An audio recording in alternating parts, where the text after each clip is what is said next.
Le Seigneur soit avec vous. Et avec votre esprit. Proclamation de la bonne nouvelle de Jésus-Christ selon saint Matthieu. Gloire à toi, Seigneur. Comme les disciples s'étaient rassemblés autour de Jésus sur la montagne, il leur disait : « Aucun homme ne peut servir deux maîtres, ou bien il détestera l'un et aimera l'autre, ou bien il s'attachera à l'un et méprisera l'autre. Vous ne pouvez pas servir à la fois Dieu et l'argent. Vous ne pouvez pas servir à la fois Dieu et l'argent. C'est pourquoi je vous dis, ne vous faites pas tant de soucis pour votre vie au sujet de la nourriture, ni pour votre corps au sujet des vêtements. La vie ne vaut-elle pas plus que la nourriture et le corps plus que le vêtement? Regardez les oiseaux du ciel. Ils ne font ni semaille ni moisson. Ils ne font pas de réserve dans des greniers. Et votre Père céleste les nourrit. Ne valez-vous pas beaucoup plus qu'eux? D'ailleurs, qui d'entre vous, à force de soucis, peut prolonger tant soit peu son existence? Et au sujet des vêtements, pourquoi se faire tant de soucis? Observez comment poussent les lys des champs. Ils ne travaillent pas, ils ne filent pas. Or, je vous dis que Salomon lui-même, dans toute sa gloire, n'était pas habillé comme l'un d'eux. Si Dieu habille ainsi l'herbe des champs qui est là aujourd'hui et qui demain sera jetée au feu, ne fera-t-il pas bien davantage pour vous, hommes de peu de foi? Ne vous faites pas donc tant de soucis. Ne dites pas qu'allons-nous manger, ou bien qu'allons-nous boire, ou encore avec quoi nous habiller. Tout cela, les païens le recherchent. Mais votre Père céleste sait ce que vous avez besoin. Cherchez d'abord son royaume et sa justice, et tout cela vous sera donné par-dessus le marché. Ne vous faites pas tant de soucis pour demain. Demain se souciera de lui-même. À chaque jour suffit sa peine. Acclamons cette parole du Seigneur. Louange à toi, Seigneur Jésus.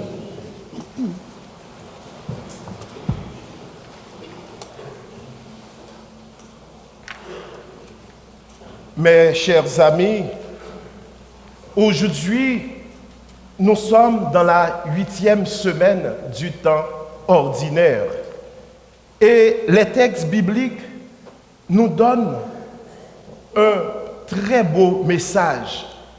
Ces textes, nous pouvons dire, sont donc des textes prodigieux qui peuvent nous aider dans notre méditation quotidienne pour avoir l'espérance en Dieu. Les textes d'aujourd'hui, je pourrais dire, ce sont donc des bijoux pour nous autres qui peuvent également nous aider dans notre raison pour savoir que l'espérance ne déçoit pas. Dans la première lecture que nous venons d'entendre, nous voyons donc comment que le peuple Israël en exil à Babylone est plongé dans sa misère, plongé dans sa souffrance, plongé dans son cri de désespoir. Nous pourrons dire que le moral de ce peuple est au plus bas niveau. En regardant le cri, je me suis dit que des fois, ça nous arrive. Ça m'est arrivé moi-même, je me rappelle dans ma vie, où j'avais eu un cri de désespoir, où je disais, pourquoi moi? Quand ma mère est décédée subitement. Le matin, j'étais en train de parler avec elle et elle allait à l'église et elle m'expliquait l'homélie que Monseigneur Colimon avait fait, Voilà que 4 heures plus tard, le téléphone résonne. Père Larose, ta mère est à l'hôpital. Et en peu de temps, le téléphone résonne. Elle est partie prendre racine dans le cœur de Dieu. Ça a été pour moi, je pourrais dire, un moment difficile. Je disais, pourquoi? Pourquoi moi? Pourquoi c'est ma maman? Qu'est-ce qu'il y a? Des fois dans notre vie, quand nous avons l'échec, des désespoirs, quand nous avons l'incompréhension, des fois, nous nous poussons des cris. Le Seigneur m'a oublié. Le Seigneur m'a abandonné. Mais je dois vous dire, grâce à un guide spirituel, à mon guide spirituel, qui m'a aidé à savoir que Dieu ne peut nous oublier. Et c'est important à partir de ce fait que j'ai découvert l'importance d'avoir un guide spirituel qui me disait que, Père Larose, tu ne pouvais pas aimer ta maman plus que Dieu. Ta maman, elle est allée prendre racine dans le cœur de Dieu. Et la première lecture, le prophète Isaïe nous donne un message percutant en utilisant des images pour nous dire, voilà comment est Dieu. Dieu qui est comme un père avec le cœur d'une mère. Et il nous fait voir que Dieu ne peut nous oublier, Dieu ne peut nous abandonner. Et le peuple qui vivait dans le désespoir, voilà que le prophète lui donne un message d'espérance. De savoir que au moment où vous avez des échecs, des déceptions, Dieu, il est là. Au moment où tout aille noir pour vous dans votre vie, Dieu est là. Dieu ne peut nous oublier. Dieu ne peut nous abandonner. Dieu nous aime d'un amour infini, d'un amour incommensurable.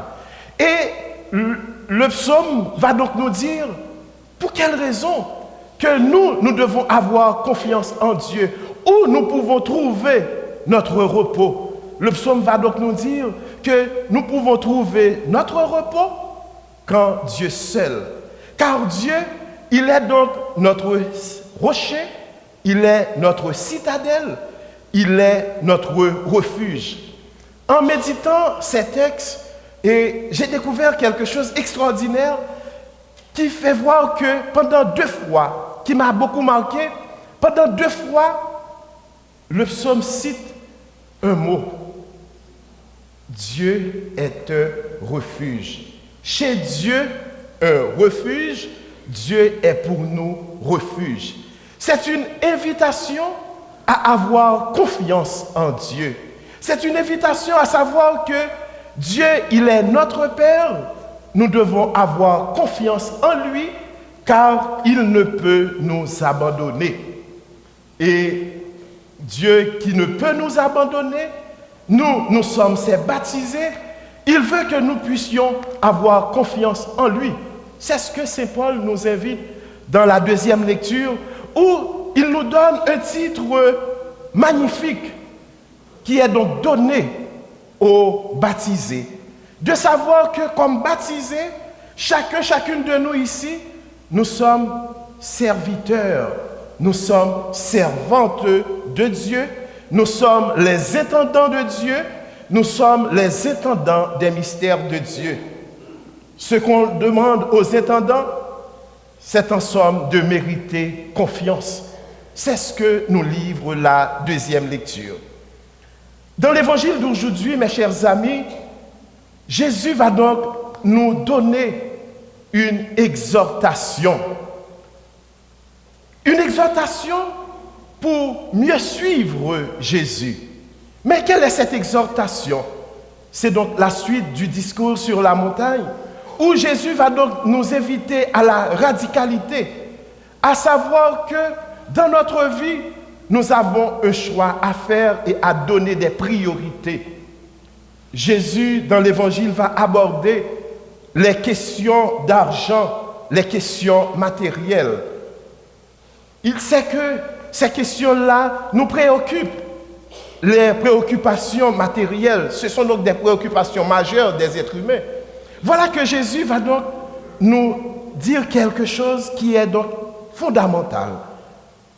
D'abord, c'est de savoir que nous avons un choix à faire, à donner priorité à Dieu, à choisir Dieu. Certes, Jésus sait que nous avons besoin de l'argent, nous avons besoin des biens matériels, nous avons besoin de nous vêtir. Il sait que l'argent est le pilier de toutes les activités humaines, mais il veut nous exhorter pour savoir que dans l'argent, nous ne devrons pas être esclaves de l'argent, mais nous devons le considérer comme serviteur. Mais nous devons choisir Dieu. Et en même temps, il va donc nous dire quelque chose qui est donc extraordinaire. Pendant 6 fois, Jésus va donc utiliser « Ne vous faites pas tant de soucis ». Jésus nous invite à vivre dans l'instant présent. Il nous invite, mes chers amis, à vérifier chaque jour qu'est-ce qui est prioritaire, qu'est-ce qui est priorité pour moi. Il nous invite également à savoir que l'inquiétude pour savoir qu'est-ce qui va arriver demain n'est pas encore arrivé. Mais il sait que nous devons planifier. J'ai un ami qui me disait, le père Wismic, qui disait, ne pas bien planifier, c'est planifier l'échec. Il sait que nous devons planifier, nous devons faire quelque chose pour subsister. Mais nous devons donc donner priorité à Dieu seul. Dieu seul qui est donc la devise que le père de Montfort nous donne, nous, de savoir que c'est en Dieu seul que nous pouvons trouver le bonheur. C'est en Dieu seul que nous pouvons être mieux, car lui, il est donc venu nous révéler le royaume. Et quand nous lisons Saint Paul dans Romains chapitre 14, verset 17, il va donc nous dire ce qu'est le royaume de Dieu. Le royaume de Dieu, nous dit Saint Paul, c'est donc justice, paix et joie dans l'Esprit Saint. Le royaume de Dieu qui est donc la justice, qui est donc la paix, qui est donc l'amour. Mais, mes chers amis, pour mieux vivre cela, pour prendre conscience que nous devons chercher les réalités d'en haut et être signe du royaume, nous devons être en ouverture. Sous peu, d'ici mercredi, nous allons entrer dans un temps fort qu'est le carême. Un temps que nous allons vivre pas à pas avec le Seigneur. Et cette année au sanctuaire, avec l'invitation que le pape François nous dit, qu'il veut que l'Église soit ouverte et accueillante, je vais vous inviter aujourd'hui à entrer dans une petite démarche. Une démarche qui va donc être facile et en même temps difficile. La démarche, c'est donc de nous mettre debout et d'aller trouver, de regarder soit le frère ou bien une sœur qui est à côté de vous pour dire à votre sœur ou bien à votre frère, Dieu ne peut vous abandonner. Voilà une démarche que nous allons vivre ensemble, en communauté. Si vous n'avez pas une personne dans votre banc, vous pouvez sortir, aller chercher une autre personne pour dire à la personne, Dieu ne peut vous abandonner. Car, mes chers amis, c'est le Seigneur qui est pour nous refuge, qui est pour nous un rocher. C'est en lui que nous pouvons trouver la joie, le bonheur. Je vous invite maintenant à nous mettre debout pour vivre cette démarche. Si vous avez terminé avec la personne qui est à côté droite, vous allez, la personne qui est à côté gauche, et dire, mon frère, ma sœur, Dieu ne peut vous abandonner. Voilà la démarche que nous allons vivre ce matin.